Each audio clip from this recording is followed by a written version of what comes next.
Hello friends, आप देख रहे हैं आपका चैनल शेयर बाजार विद आयुष। और दोस्तों, बात होगी इस वीडियो के अंदर HDFC बैंक के Q4 नंबर्स के बारे में। दोस्तों, आज कंपनी के चौथी तिमाही के जो नतीजे हैं वो निकल कर आउट हो चुके हैं। तो किस तरीके के नंबर्स जो है वो हमको आते हुए देखने को मिले हैं, इस वीडियो में इसके बारे में डिटेल में चर्चा करेंगे। जानेंगे नंबर्स किस तरीके के हैं, मार्केट एक्सपेक्टेशंस के हिसाब से नंबर्स किस प्रकार के आते हुए देखने को मिल रहे हैं। क्योंकि दोस्तों, ये एक बैंकिंग कंपनी है तो NPA कितना आता हुआ देखने को मिल रहा है, निम्स कितने रहते हुए देखने को मिल रहे हैं।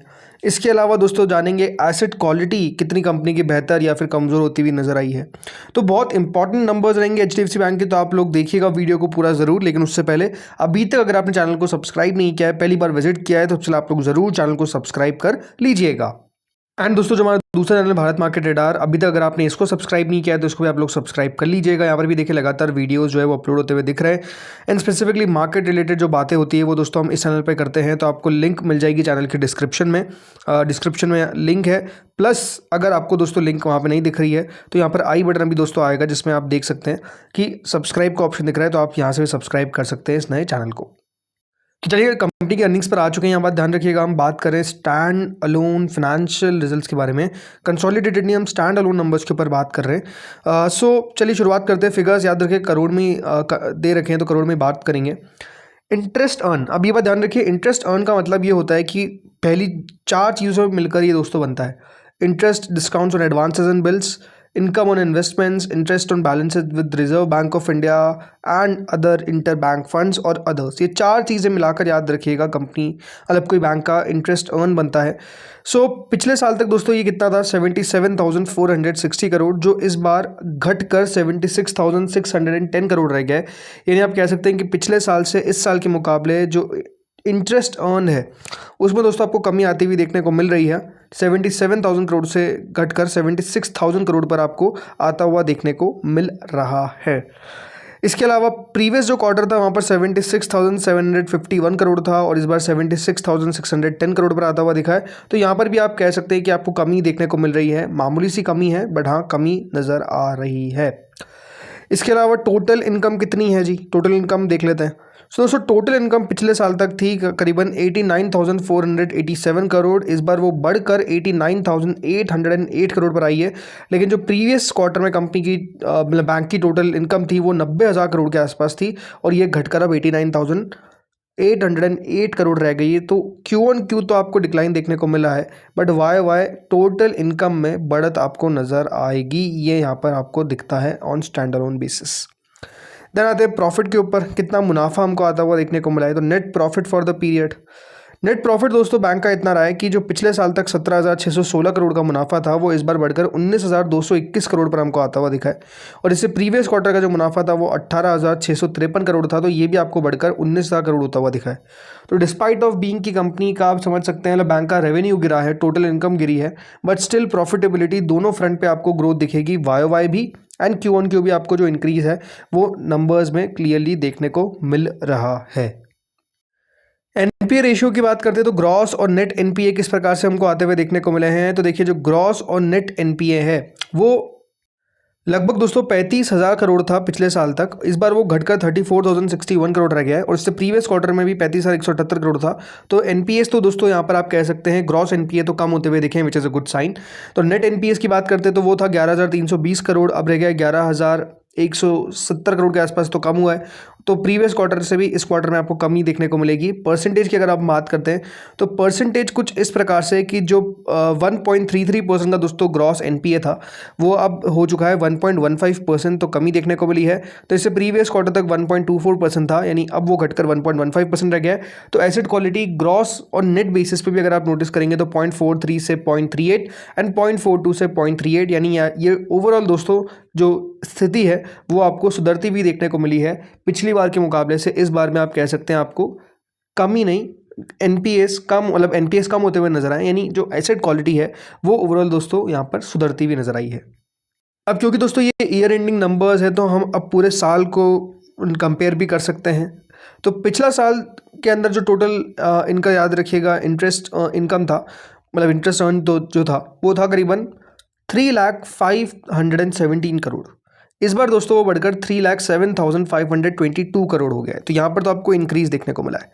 मुनाफे की अगर बात करते हैं कि कितना प्रॉफिट हमको आता हुआ देखने को मिला है कुल मिलाकर, तो प्रॉफिट था पिछले साल तक 67,347 करोड़।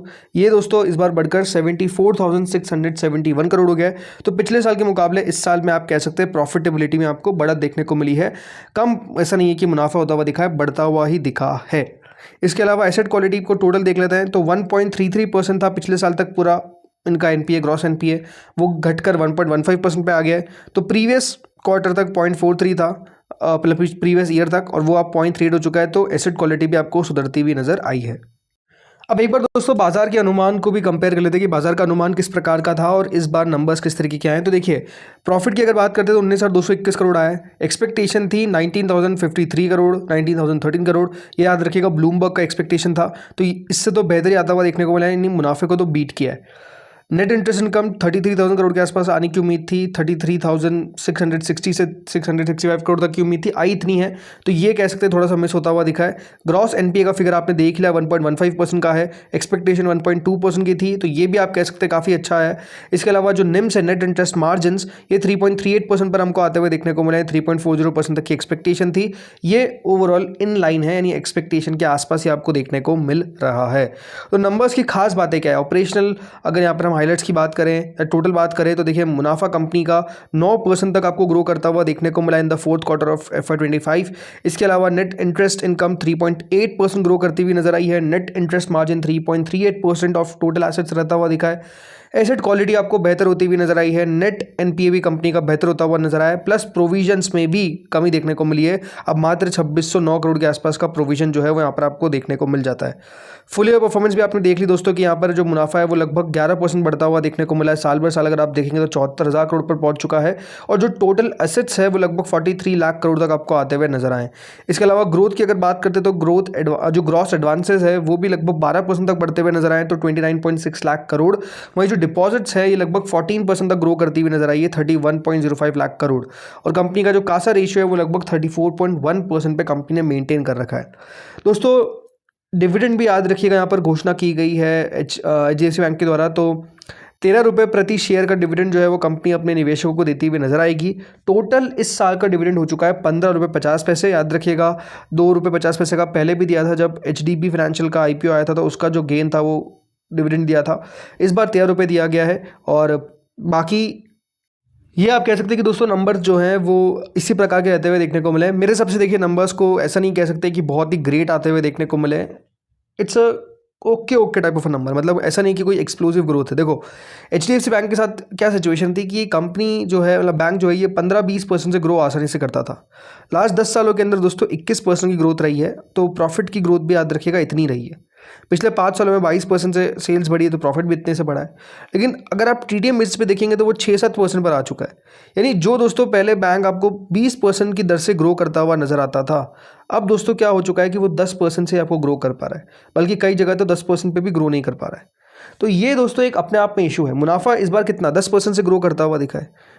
तो 10% से ग्रो करने का मतलब ये है कि दोस्तों दिक्कत तो है कि जो ग्रोथ आनी चाहिए वो आ नहीं पा रही है। इसलिए दोस्तों ये जो शेयर है वो पिछले 3 सालों के अंदर 1% नीचे जाता हुआ देखने को मिला है। अगर मैं CAGR की बात करता हूँ, कोई बढ़त आपको देखने को मिली नहीं है। और अभी भी अगर आप HDFC बैंक को देखेंगे तो शेयर जो ट्रेड कर रहा है वो 800 रुपये पर ट्रेड कर रहा है। 727 रुपये का याद रखिएगा इसका लो है। तो नंबर्स मेरे हिसाब से दोस्तों कोई ऐसा नहीं है कि बहुत तोड़फोड़ आते हुए देखने को मिले हों या फिर बहुत बड़ी तेज़ी की एक्सपेक्टेशन करके चलनी चाहिए।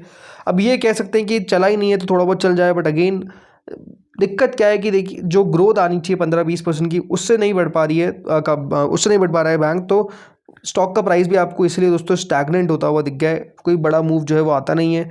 3 फिगर्स में काम करता हुआ नजर आ रहा है, पहले 4 फिगर्स में हुआ करता था। और तेज़ी बहुत बड़ी आ जाएगी इसकी एक्सपेक्टेशन भी अभी मार्केट लगाकर नहीं चल रहा है। तो ये दोस्तों दिक्कत है। बाकी इस वीडियो में इतना ही था। और 2 बैंक्स के दोस्तों नंबर्स हमको आते हुए देखने को मिले आज के दिन। ICICI के नंबर्स आते हुए नजर आए हैं। इसके अलावा दोस्तों आज के दिन यस बैंक के भी नंबर आते हुए देखने को मिले। इन दोनों बैंक्स का जो नंबर्स है वो एक ही वीडियो में, यानी अगला वीडियो जो रहेगा वो नहीं पर रहेगा, तो उसके ऊपर हम डिटेल में बात करेंगे, कंपेयर भी करेंगे कि देखिए नंबर्स किस प्रकार के हमको आते हुए देखने को मिल रहे हैं अगर HDFC बैंक से कंपेयर करते हैं। तो वो वीडियो भी आप लोग जरूर देखिएगा। इस वीडियो में इतना ही था। अगर आपको अच्छा लगा तो लाइक करिएगा, चैनल से पहली बार जुड़े सब्सक्राइब करिएगा। अगेन एज अ डिस्क्लेमर, कोई भी बाय और सेल रिकमेंडेशन नहीं है। अगर आप बाय सेल करते हैं तो अपने फाइनेंशियल एडवाइजर से कंसल्ट करके बाय और सेल करें। हमारी तरफ से कोई भी बाय और सेल जो है वो नहीं दी जाती है।